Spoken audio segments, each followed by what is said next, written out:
Hello' everyone, মই অন্য এটা ভিডিঅ'লৈ আপোনালোক সকলোকে স্বাগতম জনাইছোঁ। এয়া মই আজি বনাবলৈ লৈছোঁ ভেদাইলতা আৰু নৰসিংহ। তাৰ বাবে মই নৰসিংহ পাতখিনি ছিঙি লৈ এটা মিক্সাৰ জাৰত দি দিছোঁ। তাতে আদা, নহৰু আৰু কেইটামান জালুক, গোটেইখিনি এতিয়া মই এটা পেষ্ট কৰি ল'ম। পেষ্ট কৰি লোৱাৰ পিছতে ইয়াতে মই এটা বাতিত আগতীয়াকৈ মছলাখিনি যিখিনি ব্যৱহাৰ কৰিম সেইখিনি মই এটা পানী অলপ দি পেলাই মছলাখিনি গুলি ল'ম। যিহেতু মই তেলতে মছলাখিনি ব্যৱহাৰ কৰিম,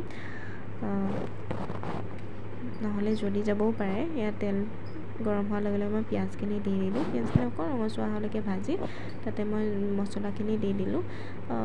আলু এটা মই আগতে বইল কৰি ৰাখি থৈছিলোঁ। মছলাখিনি দিয়াৰ পিছতে আলুখিনি দি দিলোঁ। দিয়াৰ পিছতে এতিয়া মই পেষ্টটো দি দিম। পেষ্টটো দি দিয়াৰ পিছতে ইয়াখিনি অকণমান শুকাই যোৱালৈকে ভাজি থাকিম। ভাজি হোৱাৰ পিছতহে মই ইয়াতে পানী এড কৰিম। এতিয়া পানী এড কৰিব হৈছে আৰু এই পানী এড কৰি দিলোঁ মই এতিয়া মই অলপ উতল আহিবলৈ দিম। উতল অহাৰ পিছতে মই মাছ দি দিম ইয়াতে। মাছ দি দিয়াৰ পিছত আৰু অলপ উতলিবলৈ মই এৰি দিম। এয়া উতল আহিছে আৰু হৈ গৈছে এতিয়া খাবৰ কাৰণে। কাৰ লোভ লাগিছে বাৰু?